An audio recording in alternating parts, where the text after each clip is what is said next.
Hey, fight fans, welcome back to Carlo Prusa MMA. I'm Fight Dr. Carlo Prusa. Today, I'm with UFC veteran. He is the Irish hand grenade. He is Mr. Marcus Davis. Marcus, how are you doing, my friend? What's life? I'm good. I'm good, Carlo. Thanks for having me on, buddy. Good to talk to you. Absolutely, man. So, what I think is so cool about you, you were doing this stuff before it was cool. Mixed martial arts has come a long way in our society. And honestly, 20 to 25 years ago, you had people calling this human cockfighting. It wasn't legal everywhere. People thought it was like criminal, barbaric activity. So, absolute crazy stuff going on back in the day. It was like the wild, wild west. In your first few fights, either early pro, early AMI, do you have any stories of maybe fighting outside barns, bars, mystery opponents, no medicals, anything crazy? Well, let's see. I there's a few there. I might have to edit them a little bit. But I can't, cause I actually, I wrote a book, about my early life, and it starts from, when I was born until I get the, call from my manager saying, "Hey, they want you to try out for the Ultimate Fighter." So, and in that, I think I don't know if these stories got in there or if they got edited, because I just don't remember, because a lot of it got edited. But there was a time that I fought on an organization, and the guy called me. We talked about how much money I would make if I came down there and fought. So I made the trip down with two of my buddies that were just going to work my corner. And this is me, I come out of being a professional boxer, and I said, all right, I see the future. The future is going to be this MMA stuff. So I'm going to try doing this. And I wanted to do it because it was closer to real hand-to-hand combat rather than boxing, how it was so one-dimensional. So that's why I wanted to do it. And so we go down. I end up doing the fight, and I beat the guy. And then the promoter then says, "Yeah, come on back. We'll get you paid." And I said, "All right." So I go out back with my buddies, and we go into this little room. And he goes and he pulls out his little envelope and pulls out some cash. And so he told me he was going to give me $800 for coming down there and fighting this guy. So he goes, opens it up, and he pulls out and he gives me $400. And I go, "What's that?" And he goes, that's 400. And I said, no. We agreed 800. And he goes, "Well, I can't pay 800. We didn't sure of it," and blah, blah, blah, blah, blah. And I turned to my two buddies and I go, "You go outside the door, you close the door." And they're like, "All right, no problem." And then he's kind of looking at me, and I look at him and I said, "You're going to fucking pay me the $800 that we agreed upon, or you're not fucking leaving this room." And he was like, "You're kidding me. You're kidding me. You're bullshitting me." And I go, "Dude, if you don't fucking go into there and take out the $400 that you owe me, I'm going to fucking go in there and I'm going to take out the $400 you owe me. And you're not going to walk out of here." So he ended up paying me, reaching in and giving me the other $400 and friggin' said a bunch of shit and stuff like I would never fight again. But that this was going to get me, I already had kind of a bad reputation at this time anyways in the area that I was in. And but anyways, I got my money and I walked out. So that was one of those ones that was pretty crazy. And I also fought a guy. There was a hometown guy. So this was early on. This was before the UFC, and I was fighting as a heavyweight. So a lot of people don't know that when I started fighting in MMA, I was a heavyweight. So and I was just knocking the shit out of everybody, because at that time there weren't a lot of, so this is, like 99, 2000. This was when still there weren't a lot of talented heavyweights to begin with. And I was Tim Sylvia's coach.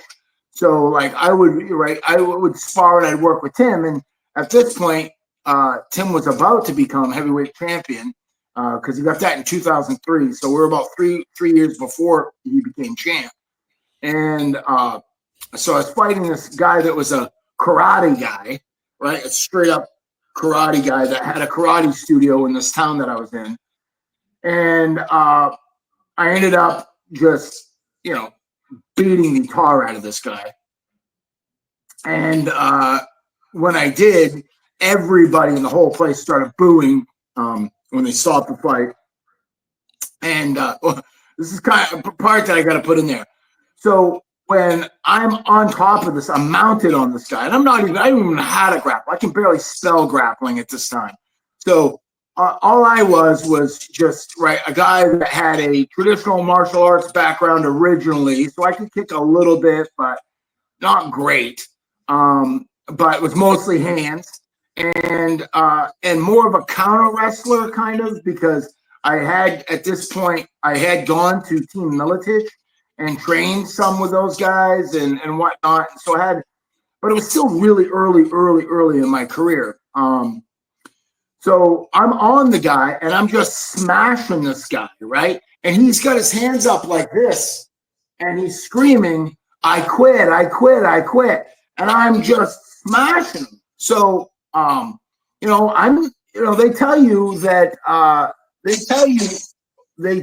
tell you that it's the referee that stops it. Like, I don't stop because this guy says stop. Like, because we've seen videos too when somebody stops because the other guy says stop and the other guy starts hitting him. So I'm just still smashing this guy.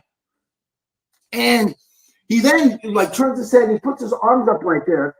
And like I said, I could barely grapple at all. And I grab his arm and I just throw my leg over his head. And then he starts tapping, right? And so the referee stops the fight. I get off him. He immediately gets into my face and starts screaming at me. He's going, I said I quit, I said I quit. And I said, you better fucking take a step back, man, before I knock the shit out of you, right? The referee leans in, splits us up, and looks at the guy and says, I thought you could take a few more. That's what the referee said. So like I said, this was really early on. And what was funny is that I had just left the Team Militich place. I went there for a couple of weeks to train. And because I was flying back into New England, Tony, do you remember Tony Fricklin? Sounds familiar. We used to call him Tony the Freak Fricklin. He was a UFC fighter, fucking so tough, super talented guy. And the only reason why, he got kind of famous back then because he fought Anderson Silva in Cage Rage, and Anderson Silva caught him with a reverse elbow between the eyes, and that's how he finished it. So that ended up being a highlight reel thing for Anderson Silva. But Tony was the real deal. He was a really talented fighter and everything. So he came over to work my corner, and I brought another friend of mine, another Irish kid that I grew up with, just beating the shit out of each other as kids as we grew up, and we became boxers together.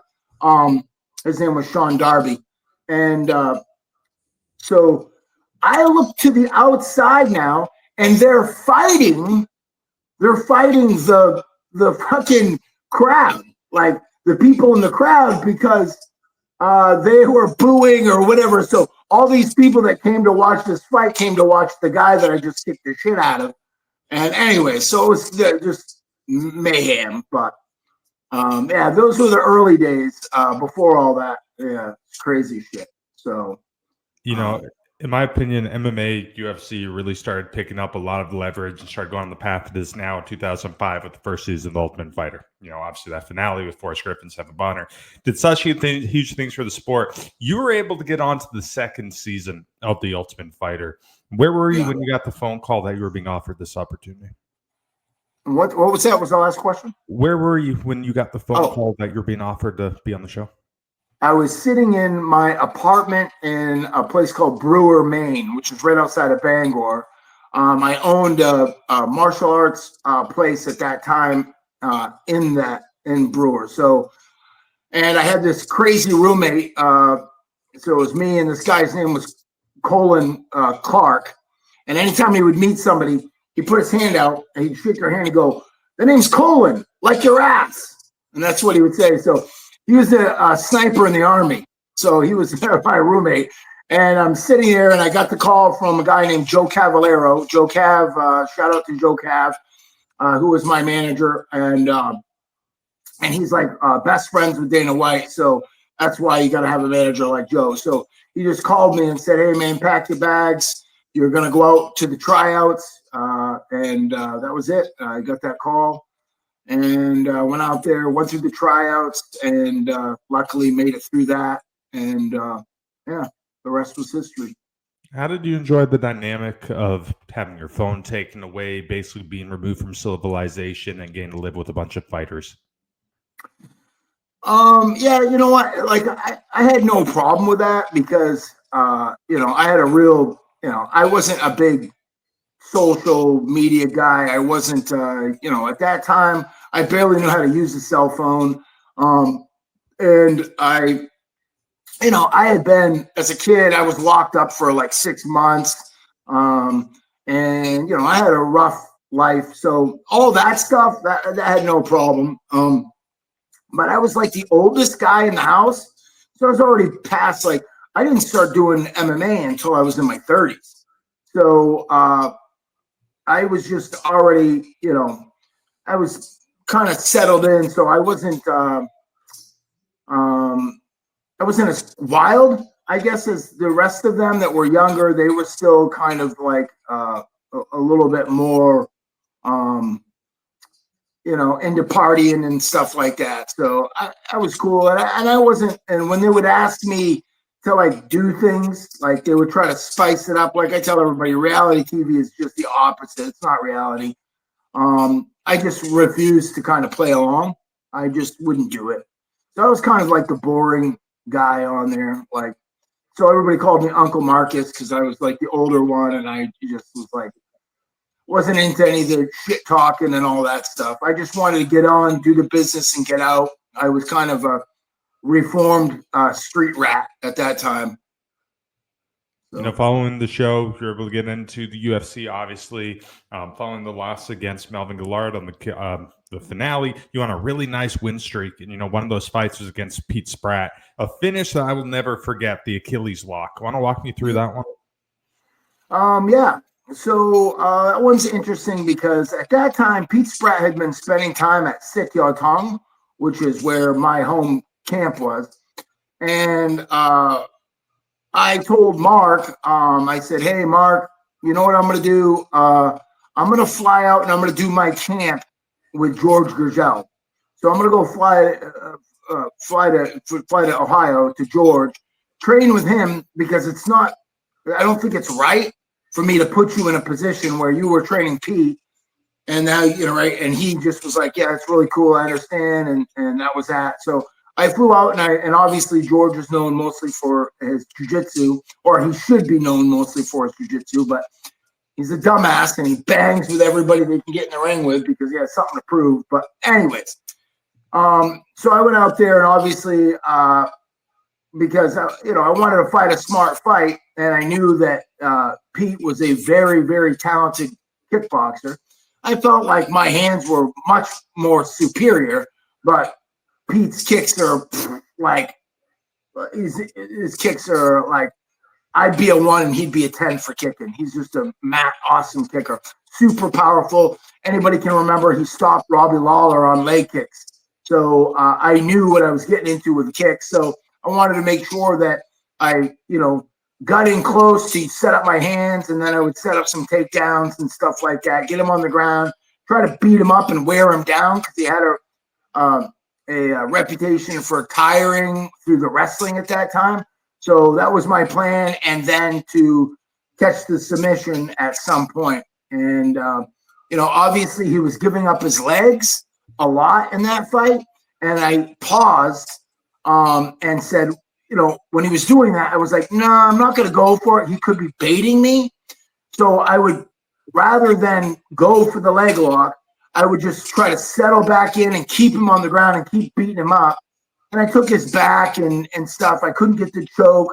And then, we were back up under our feet, took him down again. And then after the second round, towards the end, he locked his legs out again, trying to make space and pushing me away. And I was like, all right, I got to go for it now. And I went for it. And I used what's called a sambo knot, which is what I used with my legs in order to control his legs. And then just finished the straight Achilles lock. And, a lot of people will say you're tapping from pain because of the Achilles. I can tell you, I swear I swear, twice I've broken people's ankles from it. Twice.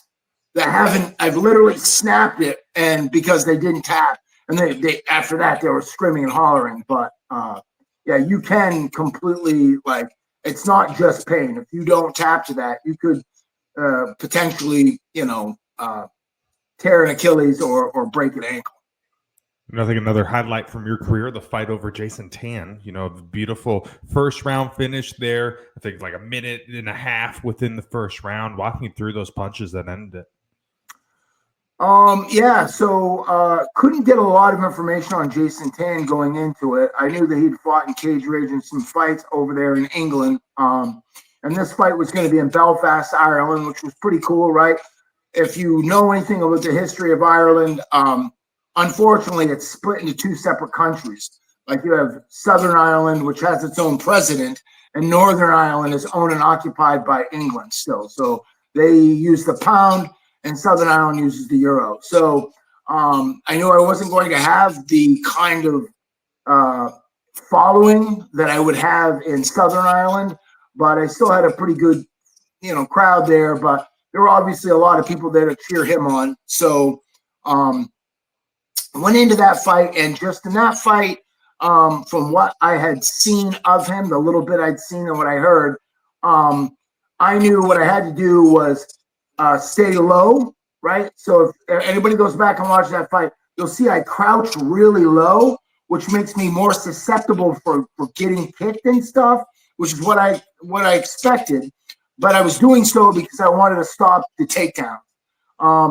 In my book, I write about that. That's in the very first opening chapters about that fight. And George had come to me to work, came over with me to work my corner. And in the book, George says, he goes, I hate that motherfucker as he is. And because the guy's ears were like satellites, like they were sticking out like this and completely flat from all the grappling and stuff that he did.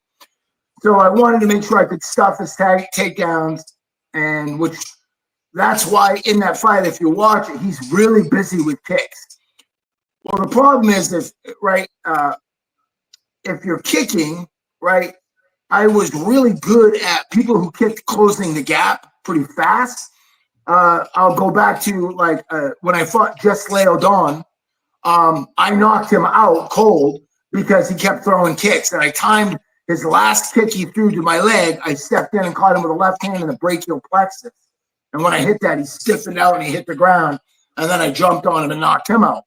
So that's why, because I knew I had that timing, but I wanted to stay low to be able to stop the takedown. So as I saw him throwing his punches, I slipped just enough, and his punch had just barely scraped by. And as he was punching, he was throwing a jab.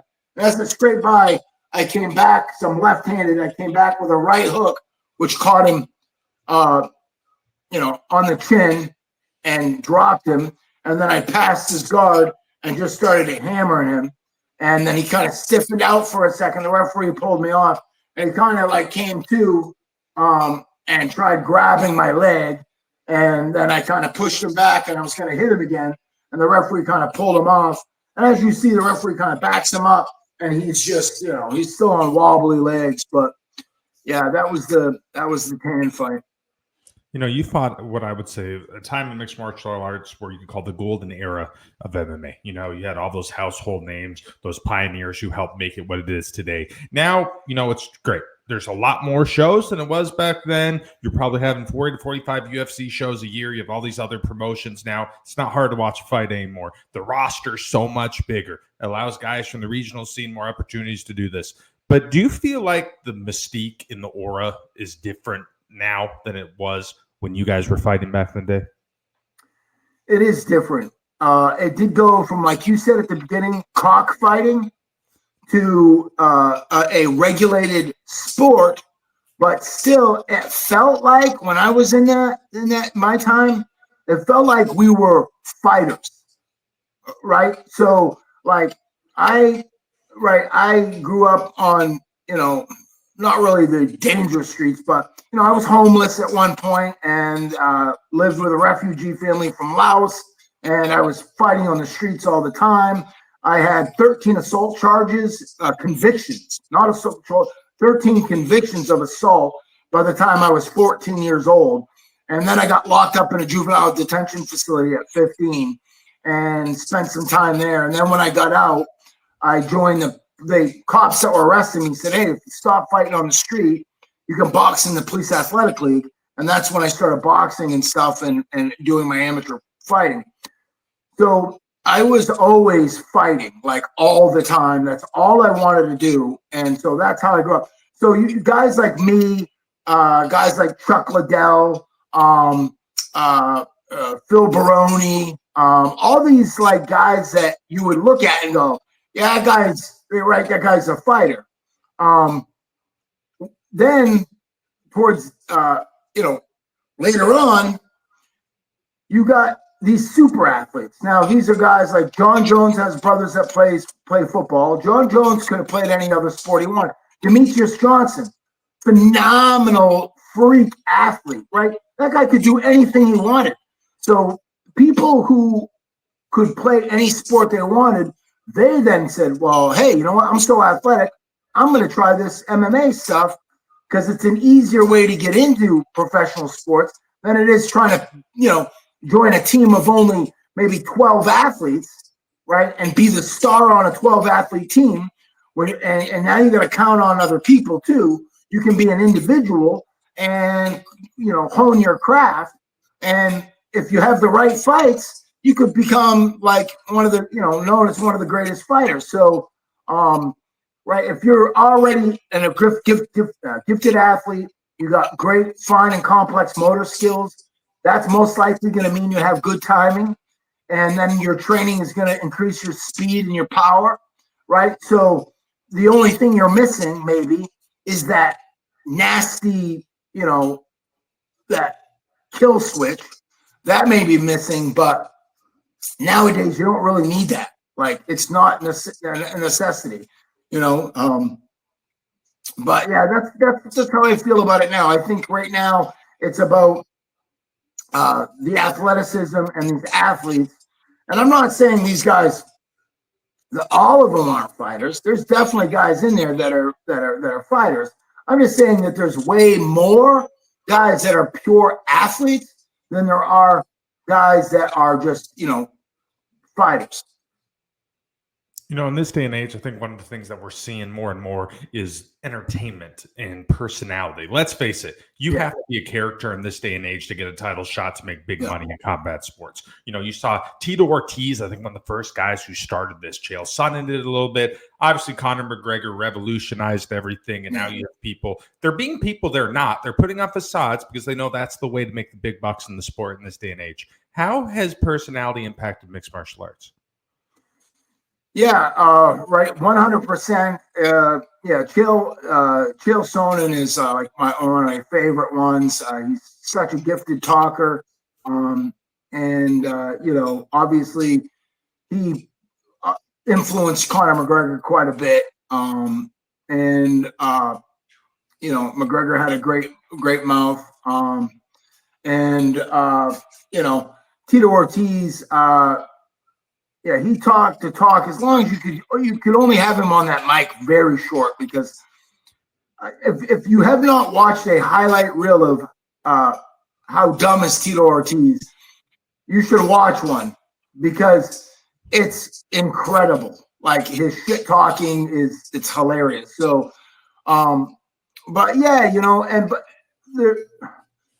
if you didn't have a mystique about you, if you don't have like some kind of mysterious mystique about you, like if you're undefeated and you're this quiet, that's why they used to, if you ever remember back in the day, they used to say Fedor was a cyborg because he showed no emotion.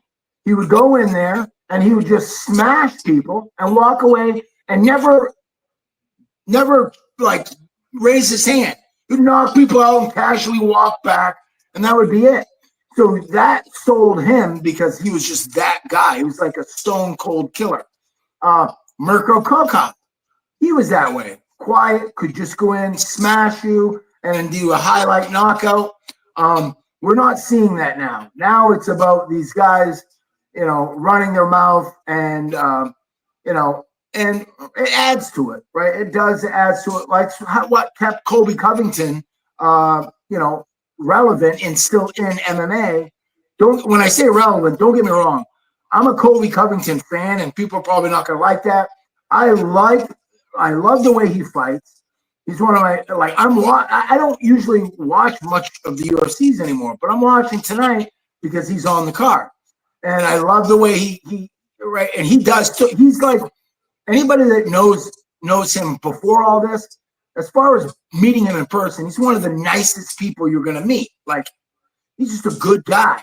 He just, now so many people hate him because he's played that bad guy so well. He's like, Chael telling everybody that he watched the Nogueira brothers trying to feed a bus. Hey, right? So he says things that are just horrific.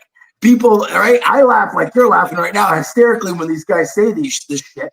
They know they don't mean it. I know that they're playing to their crowd, their fan base. And I think it's brilliant. And so going back, right, you have the guys like, Fedor, which had the Mike Tyson feel, right? Mike Tyson didn't really say, and when he said stuff, he said, like, I'm going to eat your babies and crazy shit like that. But he wasn't much of an entertainer talking. People just watched him because they wanted to see him knock people out, or they finally wanted to see him beat. One of those two reasons. And Chael, I think, was the beginning one for MMA that really set the tone on how to sell a fight. And everybody since then tried to do that. But Khabib, right? Khabib didn't talk a whole lot, right? Until he got in the ring. So he'd be in the ring smashing people, and he's telling them, why don't you just quit? Right? You don't have to do this. Like, he's beating people up and telling them, just quit. And then he'd talk out of the ring and say to Dana, I'm coming after your boy. I'm going to smash your boy, right? But outside of the ring, Khabib really wasn't much of a talker. So it's very dynamic now because more people are trying to tell a story of why you should like them or why you should hate them. And then, right, there's a lot of like people trying to sell the fight. That's just the evolution, right? It went from, oh my God, this is something that's banned in every state other than 13, right? And that's what we got to at one point. Right,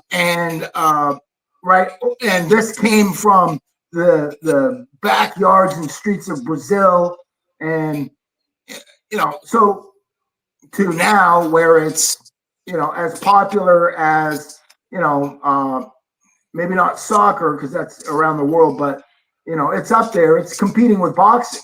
Like, it's a big deal. In this day and age, so many people watch the sport. You have all these different casual fans who watch it, and I think they look at the John Joneses, the Jorge Masvidals, the Habibs, and they're like, wow, it must be unbelievable to be a fighter. Little do they know there's a lot of sacrifices associated with being a professional fighter. There's a lot of sacrifices just try to get to the UFC. On the regional scene, I'm sure you can attest to this, you're not making very much money. A lot of guys have 9 to 5 jobs, kids, wife. You have to pay to train at the gym, your gym membership. You have to deal with a bunch of killers who want it just as bad as you. In some promotions, even when you get to the bigger ones, you're not making crazy money right away. No. How did you do this for as long as you did? What made you stick with it and stay motivated to keep through? Yeah, so early on, right up until deep into my UFC career, I was working, part-time jobs and stuff like that when I could. I grew up in the nightclub industry. So in the 80s, I worked as a barback. Then towards the end of the 80s, I worked as a bouncer. And then in the 90s, I became a manager. And I ran nightclubs from like the mid 90s until 2003. I just ran the nightclubs. And then, and then I was on the Ultimate Fighter in 2005. So what I did is, rather than having the nightclub job as a manager, I just then would work the door and stuff like that, because I had a reputation and I was able to keep everything pretty cool and stuff. Like when I was on the door, things were pretty chill until we got people that didn't know, right, came in, and then we had issues. But most of the time it was pretty chill. And so I would do that. And then I started, training people. So I was training people too in, traditional strength and conditioning at that time. I got certified as a conditioning coach through ACE way back in 1997. And then was doing that on the side. So I was making extra money doing that. And when I finally got into the UFC, right, nobody makes, right, they first get you in and it's horrible. It's 10,000 to show and 10,000 to win. So if you win, you make 20 grand. And 20 grand isn't a year's worth of pay, but you got to pay, right, 20% maybe out to your manager, 10 or 15% out to your trainer, and then all the expenses for training. So you're walking away with maybe like 7 grand or something stupid like that. So, and the UFC, you're going to be lucky if you can get 3 fights a year. So the best thing that happened to me was after the Ultimate Fighter, everybody was held to contracts but me. They didn't want me. So they released me from my contract. So everybody was held to 10 and 10. So, and if you lost, you stayed at 10 and 10. If you won, you went to 12 and 12. So it just was a horrible contract. I went on a 6-fight win streak outside of the UFC in less than a year. So I was real busy. Then they were like, we want you back, and negotiated. So when I came back, my contract was 15 and 15. So I was already making more than they were. And my jumps were 5,000, not 2,000. So I went from 15 to 15 to 20 and 20 to 25 and 25. And I went on another 6-fight win streak in the UFC. And then they wanted me again. So my next contract was even more. So I got lucky, right? So when I had fought Nick Diaz, I had lost that fight, but I made more in just my show money than he did in his show and win money. And that was just because I got lucky with the contract, that they didn't want me. And then when they did want me, I was worth more. So, but yeah. In this day and age, there's a lot of casual fans. And, some people like it, some people don't. These are the individuals. They inhabit the bars, be Buffalo Wild Wings. They like to be in the cheap seats at fights. They're usually drunk. They're usually the ones, if guys are on the mat, change position, jiu-jitsu style, twist them in the you-know-what. You're crotch sniffing. You're humping each other, blah, blah, blah, doing crazy comments that makes you just want to go nuts. What do you think of these people? Is this just something that we need for the sport? Is it just normal? Yeah, these people are the reason why I really don't go out at all and go into public, because I have had people, I'll go to these places and somebody will look at me and go, wait a minute, I recognize you. And I'll be like, oh, shit. And they'll be like, yeah, you're that Irish guy, the guy from, and I go, yeah, I used to be that guy. Not anymore. I don't fight anymore. And they go, oh, okay, yeah, it was cool. And then they go sit down, and then we're watching the fights, and then like an hour later, they're lit, and they come back over the table, and they go, I never thought you were really that tough. And I'm like, fucking, here we go. And everything would escalate. And usually if I was sitting with a buddy, my buddy would go, dude, shut up, sit down, leave him alone. He's going to fucking kill you if you're right. And then that guy starts arguing with him. So it just got ridiculous. So I'm like, and now I'm freaking 51 years old. So, I don't want to, just to avoid the problem. And I got to the point where I was like, early on, I was like, well, this is all these guys' problems. They're starting with me. I'm innocent. I shouldn't be doing this. And I ended up at one point getting into a fight, and I hit somebody, and they locked up, and their head hit the ground, and they went into a coma for 10 days. And then the police and everything showed up and all this. But then they knew I wasn't guilty of anything, because like all these people that were witnesses said the guy attacked me and put his hands on me first, and the guy was like fucking 280 pounds, and I'm like 100 now. I'm 190, but I think it was like anyways, I wasn't as big as I am at this time. And, and then this guy's family tried to force the DA to press charges on me.